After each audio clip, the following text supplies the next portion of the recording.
Every morning, in parks across China, millions of people over 60 are doing something their Western counterparts rarely even know exists. And here's what nobody's telling you. These aren't stretches. They aren't warm-ups. They're precise movements rooted in principles that date back thousands of years. Movements that, according to emerging patterns in global health data, appear to correlate with some of the longest healthy lifespans on the planet. While American seniors are often told to walk more and maybe do some light weights, traditional Chinese medical practitioners who themselves are in their 70s, 80s, even 90s, are teaching 5 specific daily practices that target the exact systems that decline fastest after 60. Your balance, your digestion, your sleep, your mental clarity, your joint mobility, and the kicker, each one takes less than 5 minutes. But here's what makes this different from every other longevity video you've watched. We're not just going to show you what these movements are. We're going to walk through why they work in terms your doctor would recognize, what the common mistakes are that waste your time, and how to adapt each one if you've got bad knees, shoulder issues, or you're just starting from zero fitness. Because the truth is, most wellness content aimed at seniors either dumbs things down to the point of uselessness or assumes you're already in great shape. This is neither. This is practical. This is what actually gets done every single day by people who are living proof that 80 doesn't have to mean frail. Now, before we go any further, do me a favor. Drop a comment right now and tell me how old you are and where you're watching from. I want to know who's here. Are you in your 60s? 70s? Maybe you're younger and doing research for a parent. Just type your age and city.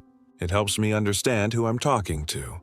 All right, let's get into it. So here's the setup. We're going to count down from 5 to 1. Number 5 is the movement most Chinese elders start with because it's the easiest and builds confidence. Number 4 targets something most Westerners ignore until it's too late. Number 3 is the one that confused me the first time I saw it because it looks so simple you'd think it does nothing, but the mechanism behind it is brilliant. Number 2 is going to surprise you because it's the opposite of what you've probably been told about core strength. And number 1. Number 1 is the movement that takes 30 seconds, requires no equipment, and according to practitioners who've been teaching it for decades, has the most immediate effect on something you probably struggle with every single night. I'll tell you what that is when we get there. Let's start with number 5. This is called Baduanjin, which translates to 8 pieces of brocade, but we're focusing on the first piece because it's the gateway. The movement is simple. You stand with feet shoulder-width apart, knees soft, not locked. You raise your arms slowly overhead, palms up as if you're lifting the sky. You hold for 2 seconds. Then you lower them just as slowly. You do this 10 times. That's it. Sounds like nothing, right? But here's why it matters. When you raise your arms overhead with intention and control, you're doing 3 things simultaneously. You're opening the chest and rib cage, which improves oxygen intake. You're stretching the fascia along the sides of your body, which gets stiff and compressed as we age. And you're sending a signal to your nervous system that it's safe to relax, that there's no threat, which shifts you out of the chronic low-grade stress mode most seniors live in without even realizing it. That stress mode, that constant low-level fight or flight, it suppresses digestion, disrupts sleep, raises blood pressure. This one movement, done with slow breath, begins to reverse it. There's no single-named study I can point to here because traditional Chinese medicine doesn't isolate one move and test it in a lab the way Western research does. But large observational health surveys in regions where these practices are common consistently show lower rates of cardiovascular incidents and better self-reported quality of life in older adults. The mechanism isn't magic. It's biomechanics plus breath plus routine. Let me tell you about Dorothy. She's 72, lives in Oregon, former school teacher. She came to a community class I was observing last year. She'd had frozen shoulder on her right side for 8 months. Couldn't lift her arm past shoulder height. Her doctor had given her a corticosteroid injection and told her to wait. She started doing this skylifting move every morning, 10 reps, slow and controlled, focusing on the breath. 2 weeks later, she could reach the top shelf in her kitchen. 4 weeks later, full range of motion. She still does it every day. Here's how you do it right. Stand with feet hip to shoulder width. Unlock your knees. Imagine there's a string pulling the crown of your head toward the ceiling. As you inhale through your nose, raise both arms out to the sides and then overhead, turning your palms to face the sky as they come together. Don't force it. If your shoulders are tight, only go as high as feels like a gentle stretch. Hold for a 2 count at the top. Then exhale slowly through your mouth as you bring your arms back down the same path. 10 times. Every morning. If you've got shoulder pain, start with just 5 reps and keep the range smaller. You can even do this seated if standing is unstable for you. The mistake people make is rushing it. They treat it like a warm-up exercise, bouncing through it quickly. That defeats the entire purpose. The benefit is in the slowness. The slowness forces your stabilizer muscles to fire. It trains balance. It calms the nervous system. If you rush, you get none of that. All right, that's number 5. The foundation. But here's where it gets more interesting, because number 4 is the one that Western medicine is just now starting to catch up on. And it has to do with something that happens to almost everyone over 60 that nobody talks about until it's too late. Number 4 is called tiptoeing. And in Chinese practice, it's often taught as part of a sequence, but it stands alone beautifully. You rise up onto the balls of your feet, hold for 3 seconds, then lower back down with control. You do this 20 times. Sounds almost silly, doesn't it? Like something a child would do. But let me tell you what's actually happening. Your calves are often called your second heart. When you contract your calf muscles, you're squeezing the veins in your lower legs, pushing blood back up toward your heart. After 60, circulation in the legs tends to slow. Blood pools. You get swelling, achiness, coldness in the feet, sometimes even varicose veins or, worse, clots. This simple movement, done daily, is like a manual pump for your venous return. It improves circulation without putting any stress on your heart. And there's a second benefit that's even more important. Rising onto your toes trains the small stabilizer muscles in your feet and ankles. Those are the muscles that prevent falls. Falls are the number 1 cause of injury-related death in people over 65. Not car accidents. Not heart attacks during exercise. Falls. And the reason most people fall is because their ankle stability is gone. This movement rebuilds it. There's been research out of universities in China and Japan looking at balance training interventions in older adults. And while the studies don't isolate tiptoeing specifically, programs that include calf raises and balance challenges consistently show reduced fall rates. Some analyses report reductions of 20 to 30% in fall incidence over a year. That's huge. A fall at 70 can mean a broken hip, surgery, immobility, pneumonia, a cascade that ends independence. If one simple movement done every day can cut that risk by even 10%, it's worth doing. Let me tell you about Raymond. He's 68, retired postal worker, lives in Florida. He'd had 2 falls in 6 months, both times just walking across his living room. No trip hazard, no dizziness. His ankle just gave out. His daughter was pushing him to move into assisted living. He was terrified of losing his independence. I suggested he start doing 20 tiptoeing reps every morning and another 20 in the evening. He thought I was wasting his time, but he did it. 3 weeks later, he told me his ankles felt stronger. He started walking more confidently. 6 weeks later, he went on a fishing trip with his grandson, walking on uneven boat decks and riverbanks. No problems. He still does the movement every day. He calls it his insurance policy. Here's the protocol. Stand next to a wall or countertop for light support if you need it. Feet together or slightly apart, whatever feels stable. Rise up onto the balls of your feet as high as you can comfortably go. Hold for a 3 count. Then lower back down slowly, taking 3 seconds to come all the way down. That slow lowering is crucial. That's the eccentric contraction, and that's where the strength is built. If you can't do 20 at first, do 10.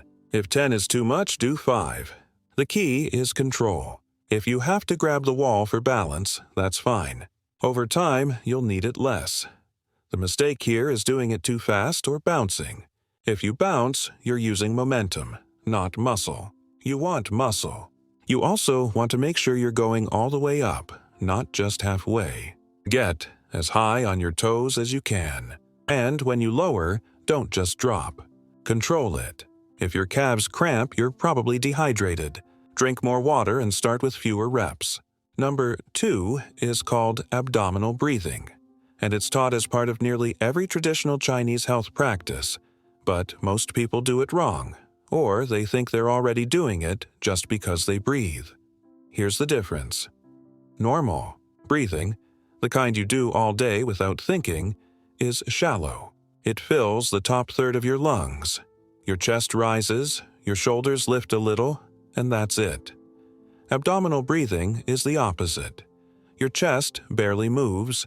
Your belly expands like a balloon on the inhale and contracts on the exhale. And when you do this intentionally for 5 minutes a day, it changes your entire physiology.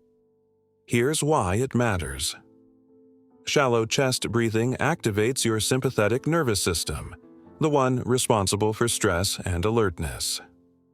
Abdominal breathing activates your parasympathetic nervous system, the one responsible for rest, digestion, and repair.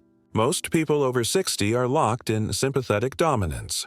Chronic stress, even if you don't feel stressed, your body is stuck in a low-level alarm state. This contributes to high blood pressure, poor digestion, insomnia, even cognitive decline. Abdominal breathing is the manual override. It forces your body into parasympathetic mode. Your heart rate slows, your blood pressure drops, your digestion improves, your sleep deepens. There's solid research on this.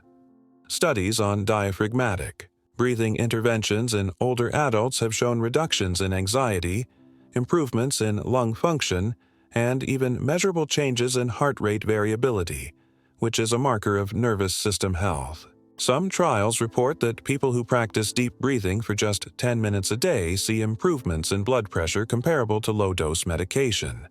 Not a replacement, but a meaningful complement. Let me tell you about George. He's 81, lives in Texas, retired engineer. He'd had insomnia for years, woke up 3 or 4 times a night, couldn't fall back asleep. He'd tried melatonin, prescription sleep aids, everything. Nothing worked long-term. I taught him abdominal breathing and told him to do it for 5 minutes before bed. He was skeptical, but he tried it. The first night, he slept through until 3 in the morning. That hadn't happened in months. The second week, he slept through until 5. After a month, he was sleeping 7 hours most nights. He still does the breathing every night.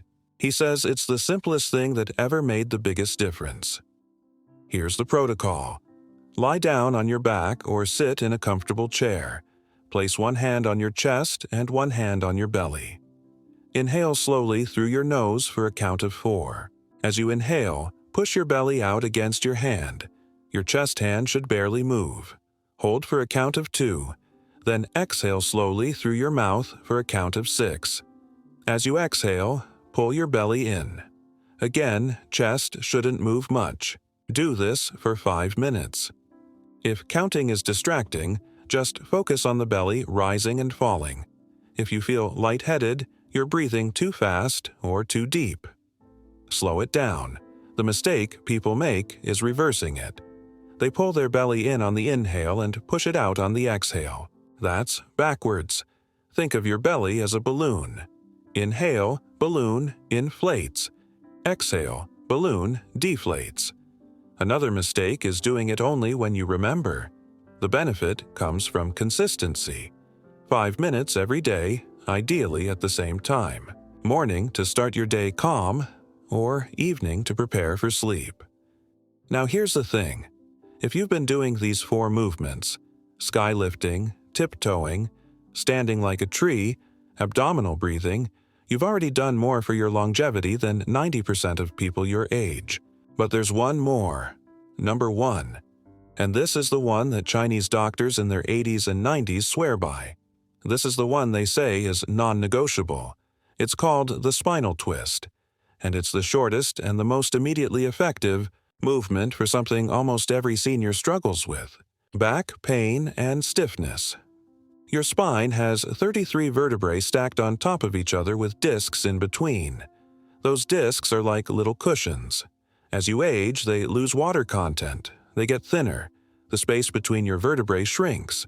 This causes stiffness, pain, and pressure on nerves. Most people try to fix this with stretching or strengthening, and those help, but they miss the key mechanism. Your spine needs rotation, twisting, because when you twist your spine gently, you create a pumping action in those discs. Fluid moves in. Waste moves out. It's like wringing out a sponge and then letting it soak up water again. This keeps the discs healthy. It also mobilizes the small muscles along your spine that control posture and prevent injury. There's research on spinal mobility and pain. Trials looking at rotation exercises in older adults have found significant reductions in chronic lower back pain.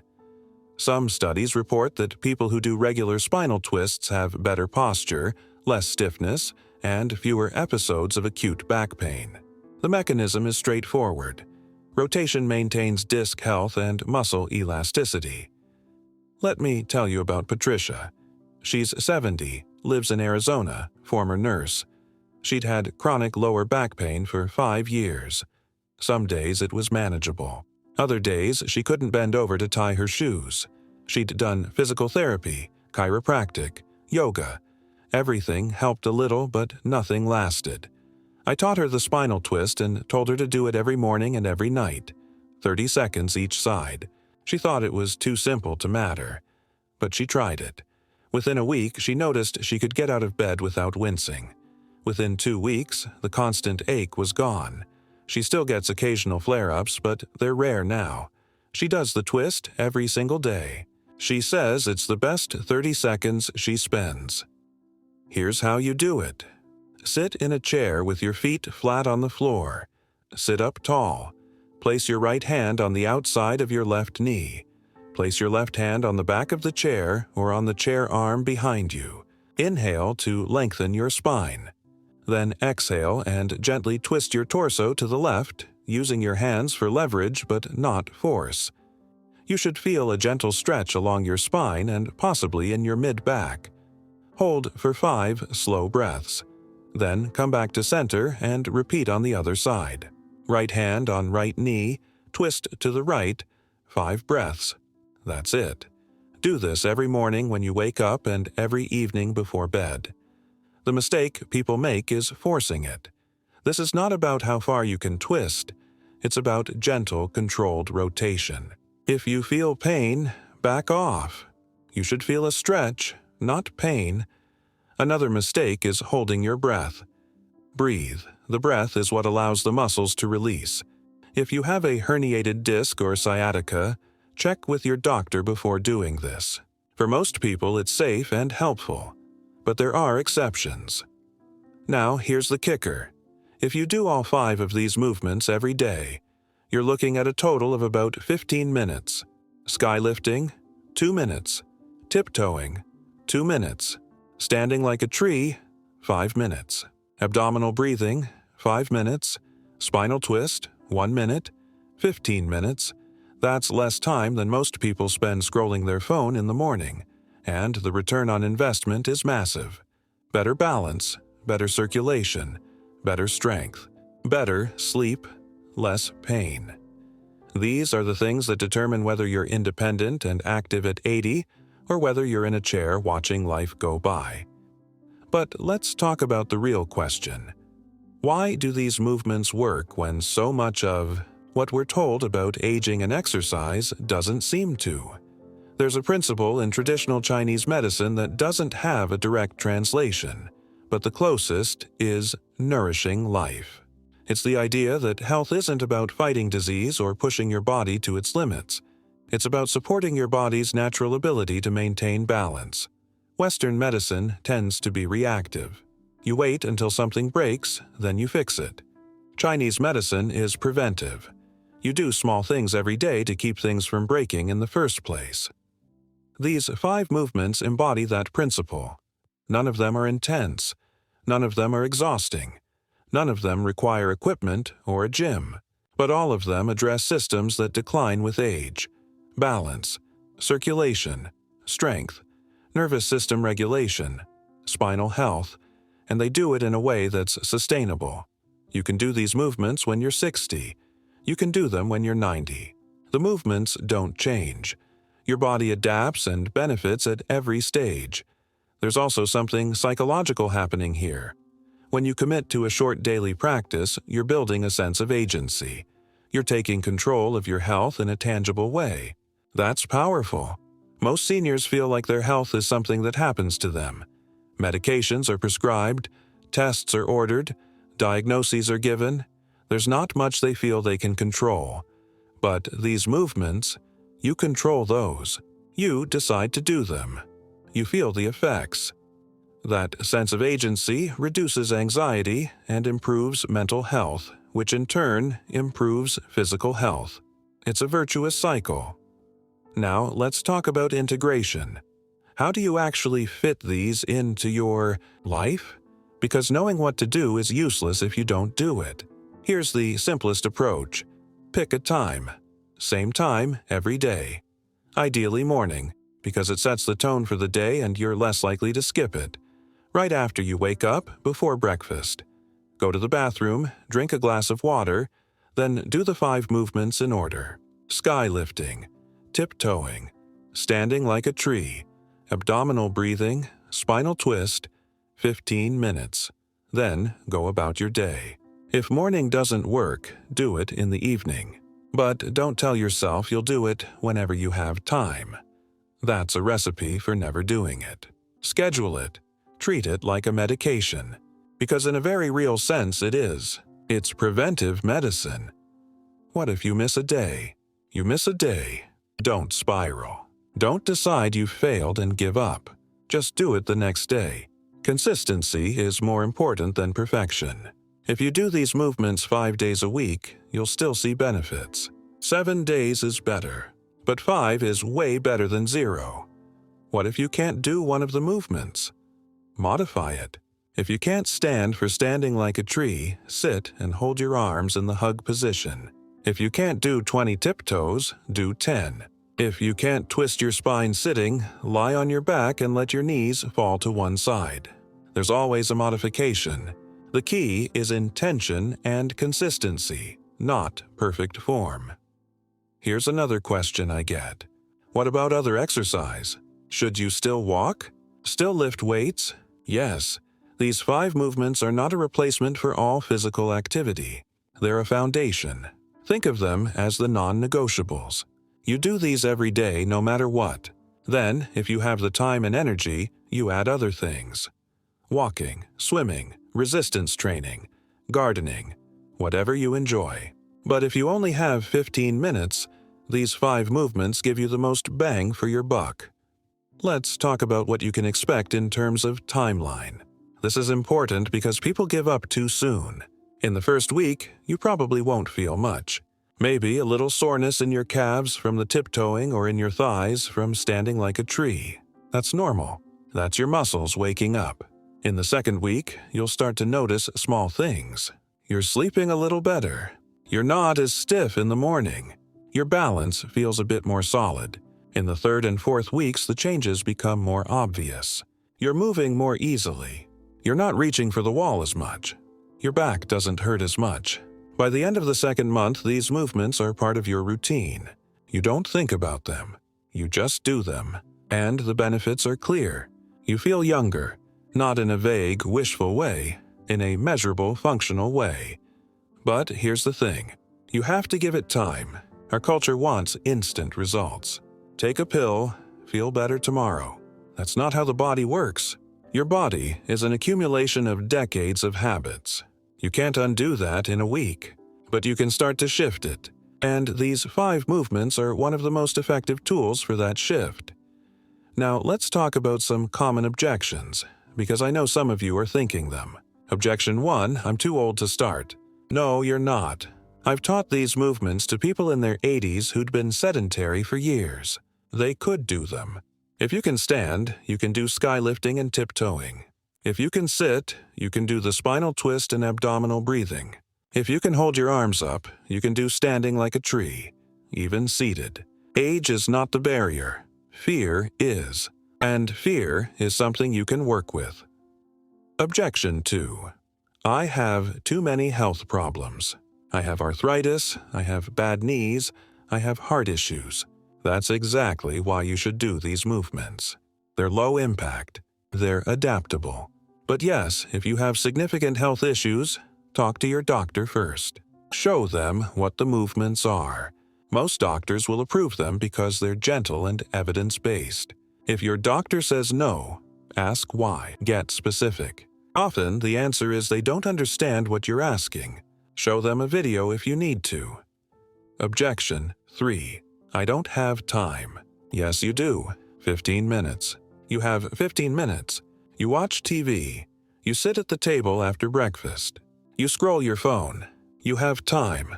You're choosing to spend it on other things. That's fine, but be honest about it. Don't say you don't have time. Say it's not a priority. And if your health isn't a priority now, it will become one eventually.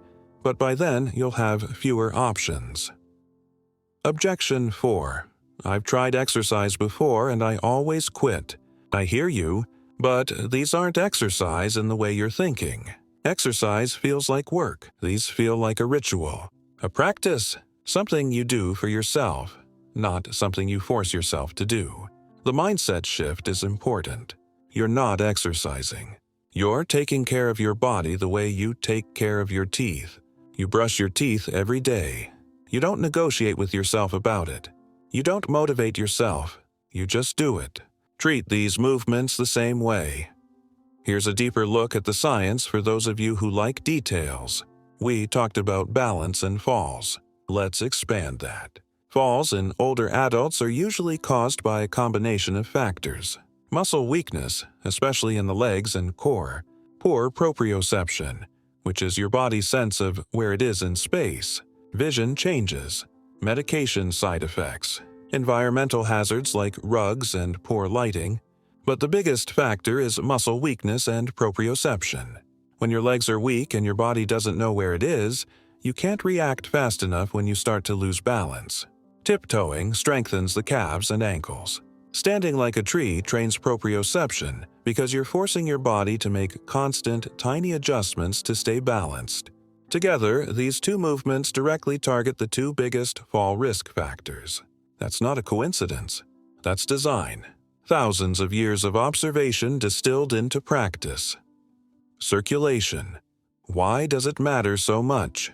Because your cardiovascular system is a loop. Your heart pumps blood out through arteries. Blood delivers oxygen and nutrients to your tissues. Then it has to come back through veins. But veins don't have a pump. They rely on muscle contractions to push blood back. That's why people who sit all day get swollen ankles. The blood pools. Tiptoeing is a manual pump. It activates the calf muscles which squeeze the veins, which pushes blood back up. Better circulation means more oxygen to your brain, better wound healing, less swelling, less risk of clots. It also means your heart doesn't have to work as hard. That's why circulation exercises can lower blood pressure. Breathing. Why does the way you breathe matter so much? Because your breath is the only part of your autonomic nervous system you can consciously control. Your autonomic nervous system has two branches. Sympathetic, which is fight or flight. Parasympathetic, which is rest and digest. You can't tell your heart to slow down directly. You can't tell your digestion to work better directly. But you can control your breath. And when you breathe slowly and deeply, using your diaphragm, you send a signal to your brain that everything is okay. Your brain then tells your heart to slow down, your blood vessels to relax, your digestion to activate. It's a back door into your nervous system. And for seniors who are stuck in chronic stress mode, often without realizing it, this is a game changer. Spinal health. Your spine isn't just bones. It's a complex system of vertebrae, discs, ligaments, muscles, and nerves. The spinal cord runs through the center and branches out into nerves that control everything in your body. When your spine is stiff and compressed, those nerves can get irritated. That's why spinal issues can cause pain in places that seem unrelated. Leg pain from a lower back issue. Arm pain from a neck issue. Keeping your spine mobile and healthy is one of the best things you can do for overall function. And rotation is the key. Most people stretch forward and backward. They bend and extend, but they rarely twist. And that's the movement the spine needs most. The spinal twist is simple, but it's precisely targeted. Let's talk about modifications in more detail because this is where people get stuck. They think they have to do the movements exactly as described or it doesn't count. That's not true. The principle matters more than the exact form. Sky lifting. If you can't raise your arms all the way overhead, raise them as high as you can. Even to shoulder height is beneficial. If standing is unstable, sit in a chair and do the arm movement seated. The key is the stretch and the breath. Tiptoeing. If you can't do 20 reps, do 10. Do 5. If you can't rise up onto your toes at all because of ankle problems, do calf raises on a step where your heels can drop below the level of the step. That gives you a stretch and a contraction without the balance challenge. If even that's too much, sit in a chair and press down through the balls of your feet as if you're trying to rise up, but keep your butt in the chair. You'll still activate the calf muscles, standing like a tree. If 5 minutes is impossible, start with 30 seconds. Build up by 10 seconds a week. If your arms get too tired, lower them to stomach height, or rest them on an imaginary table. If your knees hurt, straighten your legs a bit more. The goal is a position you can hold with effort but without pain. Abdominal breathing. If lying down makes you cough or feel short of breath, sit up. If 5 minutes feels too long, do 2 minutes. If you can't get the belly to move at first, place a light book on your belly and try to make it rise and fall. That gives you feedback. Spinal twist. If sitting in a chair doesn't give you enough range, sit on the floor with your legs crossed.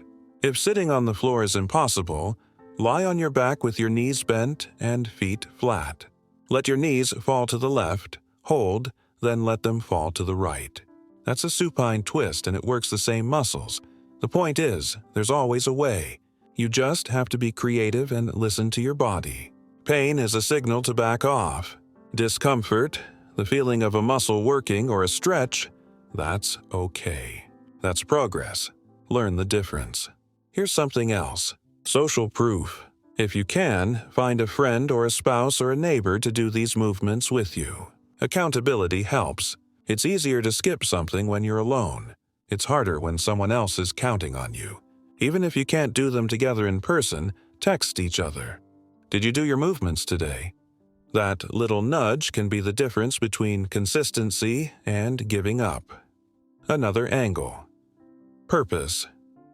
Why are you doing this? Not in a vague, I want to be healthier way. Get specific. Do you want to be able to play with your grandkids on the floor? Do you want to travel without worrying about mobility? Do you want to avoid ending up in a nursing home? Do you want to be able to take care of your spouse if they need help? Whatever it is, write it down. Put it somewhere you'll see it every morning. That's your why. When you don't feel like doing the movements, read your why. It'll get you moving. Let's talk about what happens if you do these movements for a year. Because that's the real test. Anyone can do something for a week, a month even. But a year? That's when you see the transformation. I've watched people go from needing a cane to walking unaided. From waking up stiff and sore every morning to waking up ready to move. From being afraid of falling to confidently navigating stairs and uneven ground. From being on 3 or 4 medications to being on 1 or 2. From feeling old to feeling capable. And here's the thing, it's not magic. It's cumulative. Every day you do these movements, you're making a deposit in your health account. And those deposits compound. Your balance improves, so you move more confidently, so you walk more, so your cardiovascular health improves, so you have more energy, so you sleep better, so your body repairs itself more effectively, so you feel better, so you're more motivated to keep going. It's a positive spiral, but it starts with 15 minutes a day. That's the entry point. Now, let's address something that comes up a lot. What about pain? What if you're already in chronic pain? Back pain, knee pain, shoulder pain, hip pain. First, understand that pain is complicated. Sometimes it's structural. Something is actually damaged. A torn ligament, a herniated disc, arthritis. But often, especially in chronic pain, it's neurological. Your nervous system has learned to interpret certain movements or positions as dangerous, and it sends pain signals even when there's no tissue damage happening. This is called central sensitization, and it's extremely common in people over 60. These movements can help with both types of pain. For structural issues, they improve mobility and circulation, which promotes healing and reduces inflammation. For neurological pain, they teach your nervous system that movement is safe. When you move gently and consistently without injury, your nervous system starts to recalibrate. The pain signals get quieter. This doesn't happen overnight. It takes weeks, sometimes months, but it does happen. Here's the protocol if you're dealing with pain. Start very small. If the full version of a movement causes pain, do half.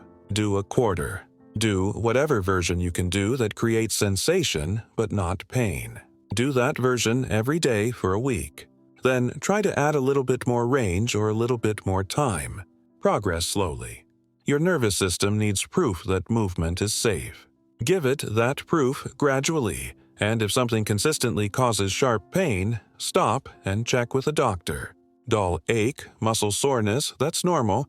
Sharp, stabbing, shooting pain, that's a signal something might be wrong. Don't push through that.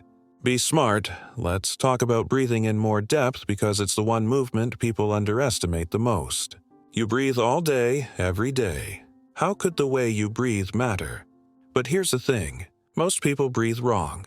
They chest breathe, shallow, fast, into the upper lungs. This activates the stress response because it mimics the breathing pattern of someone who's anxious or in danger. Your body interprets it as a threat signal. Even if you're sitting calmly, if you're chest breathing, your body thinks something is wrong. Abdominal breathing does the opposite. It's the breathing pattern of someone who's safe and relaxed. Slow, deep, into the lower lungs. This activates the vagus nerve, which is the main nerve of the parasympathetic nervous system. The vagus nerve connects your brain to your heart, lungs, and digestive system. When you stimulate it with deep breathing, you lower your heart rate, lower your blood pressure, improve digestion, and reduce inflammation. There's research showing that vagal tone, which is a measure of how well your vagus nerve is functioning, is directly correlated with longevity. People with higher vagal tone live longer and have fewer chronic diseases. And one of the best ways to improve vagal tone is deep, diaphragmatic breathing. So when you do 5 minutes of abdominal breathing every day, you're not just relaxing.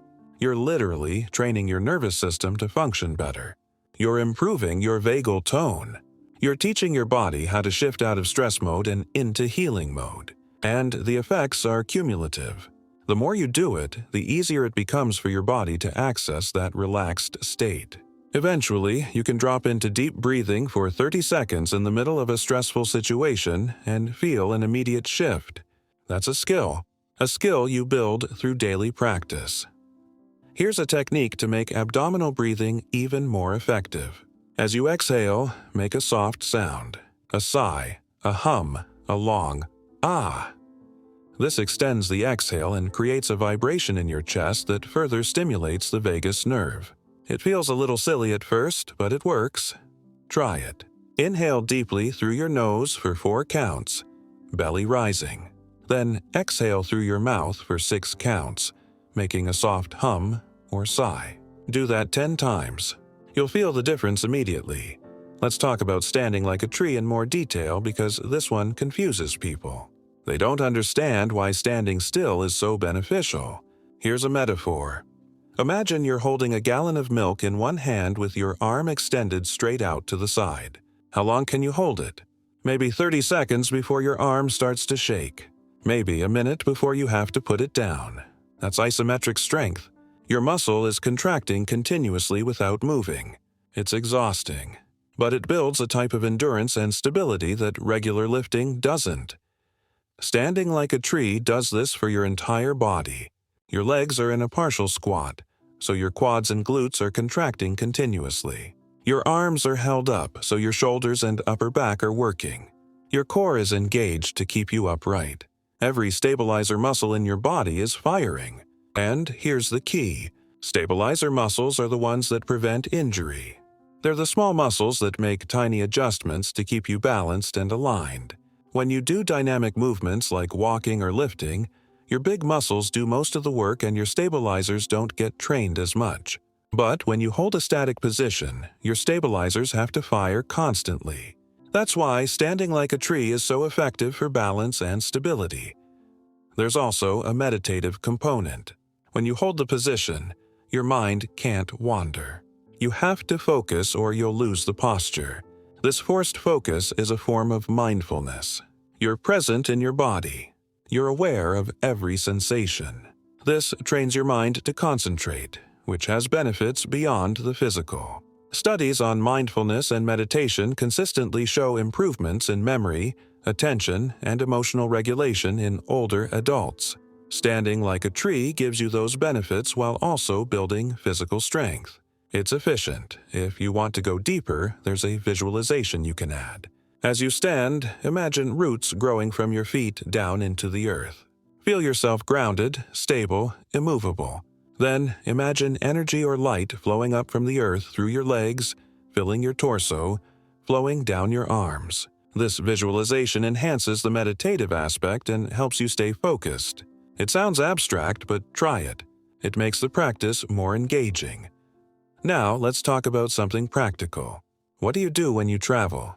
When your routine gets disrupted? Because that's when most people fall off track. You're on vacation, or visiting family, or you're sick for a week, and the habit breaks. Here's the strategy. Lower the bar. If you can't do all 5 movements, do 3. If you can't do the full time for each movement, do half. If you can't do it in the morning, do it at night.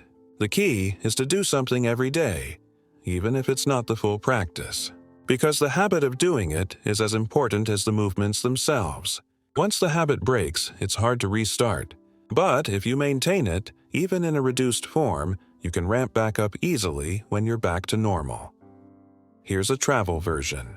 Skylifting, 20 seconds. Tiptoeing, 20 seconds. Abdominal breathing, 2 minutes. Spinal twist, 20 seconds. That's 3 minutes total. Anyone can find 3 minutes. Do it in the hotel room, in the bathroom, wherever. Just don't skip it. Maintenance is easier than restarting.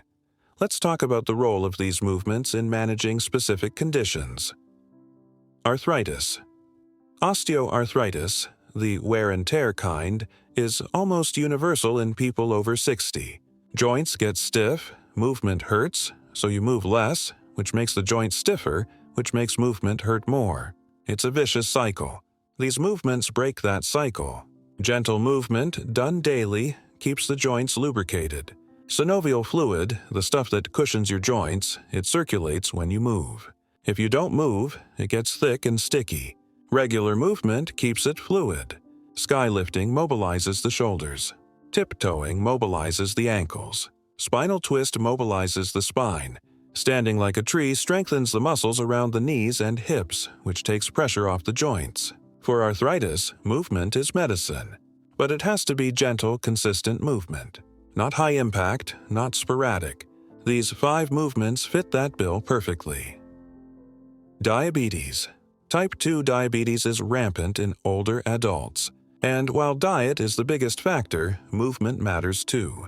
When you contract your muscles, they pull glucose out of your bloodstream for energy.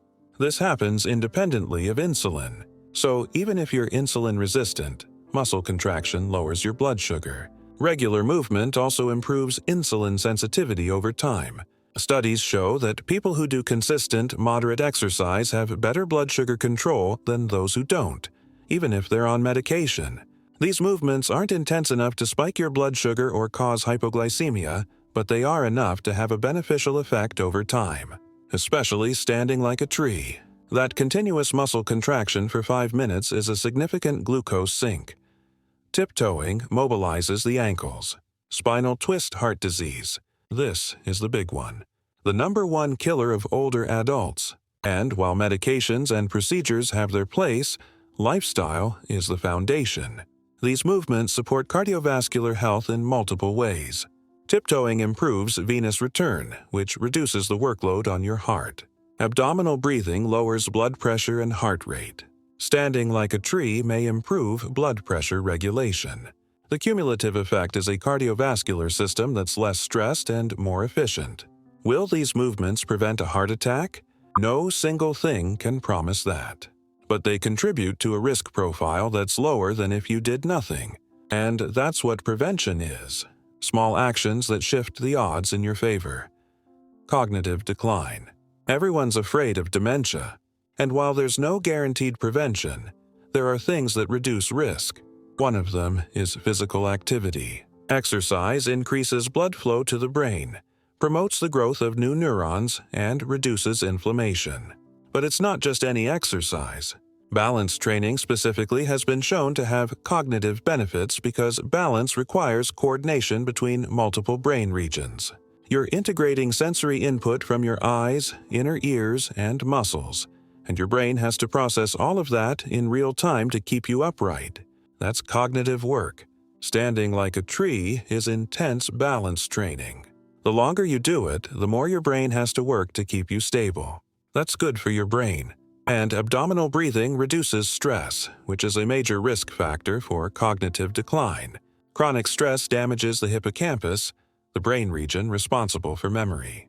Regular deep breathing protects it, so if you're worried about staying sharp, these movements are part of the answer. They're not the whole answer. Diet, sleep, social connection, mental stimulation, all of those matter too. But these movements are a significant piece. Let's talk about progression. Once you've been doing these movements for a few months and they start to feel easy, how do you keep progressing? Because the body adapts. What challenged you at first won't challenge you forever. Here are some ways to progress each movement. Skylifting. Hold a light weight in each hand. Half-pound or 1-pound dumbbells, or just water bottles. The added resistance makes the movement harder. Or slow it down even more. Take 8 seconds to raise your arms and 8 seconds to lower them. That increases time under tension. Tiptoeing. Do them on one foot. This massively increases the balance challenge. Or do them on an unstable surface like a folded towel or balance pad. Or add weight. Hold dumbbells or a weighted backpack, standing like a tree. Increase the time. Go from 5 minutes to 7, then 10. Or lower your squat a bit deeper.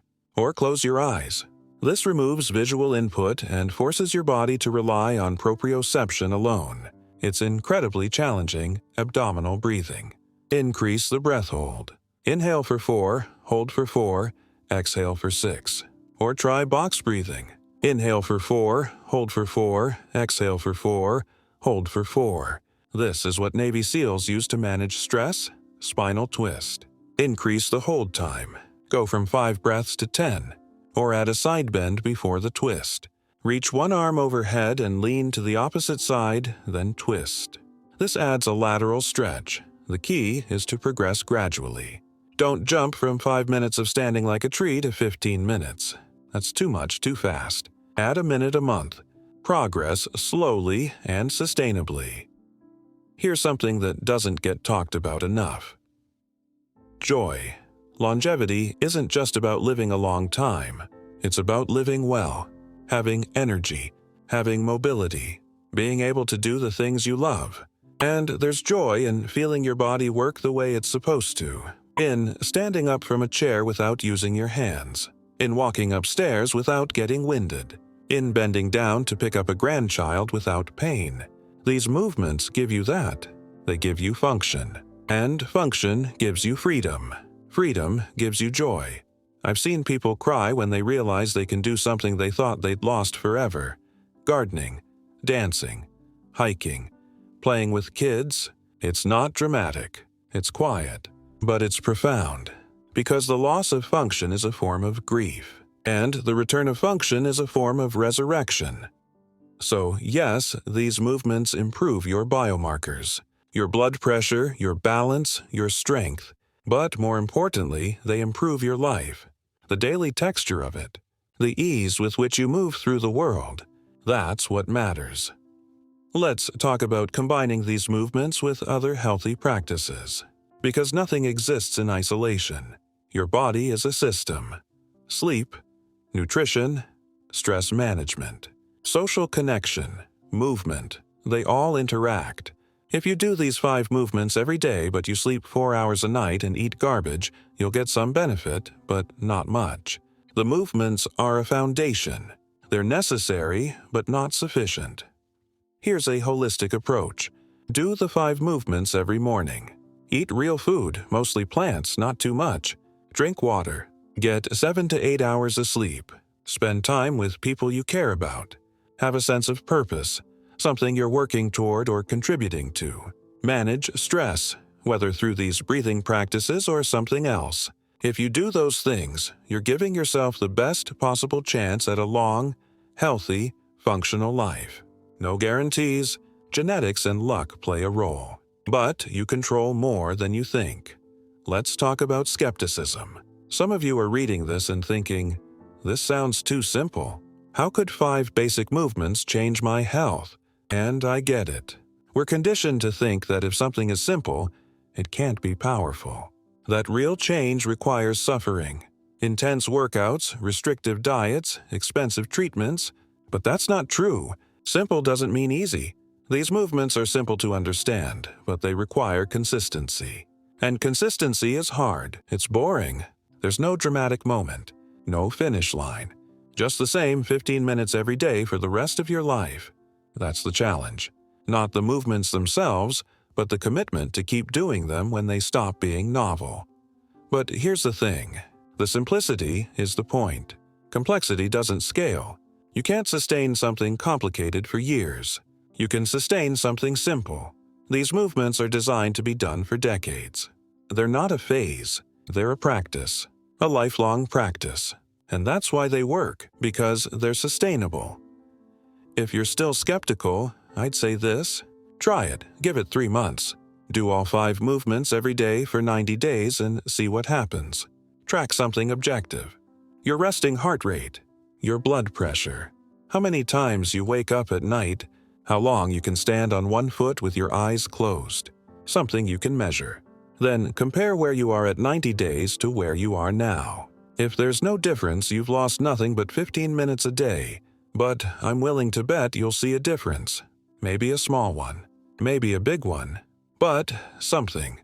Let's talk about the cultural context because it matters. These movements come from a tradition that views health differently than Western medicine does. In Western medicine, the body is a machine. Parts wear out. You replace them or manage the decline. In traditional Chinese medicine, the body is a garden. You tend it. You nourish it. You remove weeds. You prune. You water. The goal isn't to fix what's broken. The goal is to maintain balance so things don't break in the first place. It's a fundamentally different paradigm, and there's wisdom in that. Because the Western approach, for all its technological marvels, has a blind spot. It's great at acute care, heart attacks, infections, injuries, but it's not great at chronic disease, at conditions that develop slowly over decades. Diabetes, heart disease, arthritis, dementia. These aren't things you can fix with a pill or surgery. They're things you prevent, or at least delay, with how you live every day. And that's where practices like these 5 movements shine. They're preventive. They're cumulative. They're about building health, not just fighting disease. That doesn't mean you abandon Western medicine. You use both. You get your screenings. You take your medications if you need them. You see your doctor. But you also do these movements. You eat well. You sleep. You manage stress. You take care of the garden. Here's a question I get a lot. What's the evidence? Where are the studies? And the honest answer is, there isn't a large body of Western research on these specific 5 movements as a package. There are studies on components. Balance training reduces falls. Isometric exercise improves blood pressure. Deep breathing reduces stress. Spinal mobility reduces back pain. Calf raises improves circulation. But nobody has done a randomized controlled trial on this exact combination in people over 60. Why? Because there's no financial incentive. You can't patent a movement. No drug company is going to fund research on free interventions that people can do at home. But the lack of formal studies doesn't mean it doesn't work. It means it hasn't been studied in the way Western science demands. But it has been observed, for centuries, by millions of people. That's a different kind of evidence. Empirical, experiential, and it matters. Western science is powerful, but it's not the only way of knowing. Sometimes you have to trust the accumulated wisdom of cultures that have been doing this for generations. That said, the mechanisms are well established in Western science. We know how balance training works. We know how breathing affects the nervous system. We know how isometric contraction builds strength. We know how spinal mobility affects disc health. The individual pieces are evidence-based. The combination is logical. Let's address fear, because fear is often the real barrier. Fear of looking stupid doing these movements. Fear of failing. Fear of trying and not seeing results. Fear of getting your hopes up. These are real, and they're valid. But here's the thing. You can let fear stop you, or you can do it afraid. Nobody's watching. You're doing these in your own home. If you look silly, so what? If you fail, so what? You try again. If you don't see immediate results, you keep going. Because the alternative is doing nothing, and doing nothing guarantees decline. Fear is your brain trying to protect you from disappointment. But in protecting you from disappointment, it also protects you from possibility. These movements are a possibility. Not a guarantee, but a possibility. And possibilities are worth exploring. Here's a reframe. Instead of thinking, will this work for me? Think, what do I have to lose by trying? 15 minutes a day for 3 months. That's your investment. If it works, you've gained years of function. If it doesn't, you've lost a tiny amount of time. The risk-reward ratio is massively in favor of trying. Let's talk about setbacks. Because they will happen. You'll have a week where you travel and you don't do the movements. Or you'll get sick. Or you'll have a flare-up of pain and you'll have to modify or skip. That's life. The question isn't whether setbacks will happen. The question is how you respond to them. Do you use them as an excuse to quit? Or do you accept them as part of the process and get back on track as soon as you can? Here's the rule. Never miss 2 days in a row. If you miss one day, that's fine. Life happens. But the next day, you get back to it, no matter what. Because the second day is where the habit starts to break. 1 day is a blip. 2 days is the beginning of a pattern. Don't let the pattern start. And if you do fall off for a week or a month, don't waste energy feeling guilty. Just start again, today, right now. Guilt is useless. It doesn't motivate. It paralyzes. Let it go and move forward. Here's a powerful concept. Identity. Who are you? Are you someone who does these movements every day, or are you someone who wishes they did? There's a difference, and the difference is action. You become the person who does these movements by doing them, not by thinking about it, not by planning, by doing. Every time you do the movements, you're reinforcing the identity. You're proving to yourself that you're the kind of person who takes care of their health. Over time, that identity solidifies. It becomes who you are. And once it's who you are, you don't have to motivate yourself. You just do it because that's what you do. This is how lasting change happens. Not through willpower, not through discipline, through identity. You change what you believe about yourself, and your actions follow. Let's talk about the end game. What's the goal here? To live to 100? Maybe. But more importantly, to live well for as long as you live. There's a concept called health span versus lifespan. Lifespan is how long you live. Health span is how long you live in good health. You can have a long lifespan with a short health span. 90 years old, but the last 20 years are miserable. Or you can have a long lifespan with a long health span. 90 years old and you're functional and active until the end. That's the goal. Maximum health span. These movements are about health span. They're about staying functional, staying independent, staying engaged with life. Because what's the point of living a long time if you're too frail or too sick to enjoy it? There isn't one. So when you do these movements every day, you're not just adding years to your life. You're adding life to your years. You're investing in the quality of your future. That's a worthy investment. Here's the final piece: community. If you can find others who are doing this or willing to start, you'll be more likely to stick with it. Online or in person, doesn't matter. Just having people who understand what you're doing and why makes a difference. You can share your progress, your challenges, your wins.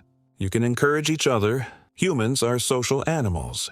We do better in groups, so if you can, build a group. Even if it's just you and one other person, and if you can't find a community, create one. Start a thread in an online forum. Post about it on social media. Invite your friends or family to join you. Be the person who starts the movement, literally and figuratively. Now, let's bring this home. You're at a crossroads. You can close this and go about your day and nothing changes. Or you can decide that starting tomorrow morning, you're going to do these 5 movements: sky lifting, tiptoeing, standing like a tree, abdominal breathing, spinal twist, 15 minutes, every day, for 3 months, and see what happens. I'm not going to tell you it's easy. It's not. Consistency is hard, but it's simple, and simple is doable. You don't need equipment. You don't need a gym. You don't need to change your whole life. You just need 15 minutes and a willingness to try. And here's what I believe. I believe that most people underestimate what their bodies are capable of. They've been told, explicitly or implicitly, that aging means inevitable decline, that 65 is the beginning of the end, that you should expect less, accept less, settle for less. And I think that's wrong. I think your body, even at 60, 70, 80, is capable of remarkable adaptation. You just have to give it the right inputs: movement, breath, consistency, time, and it will respond.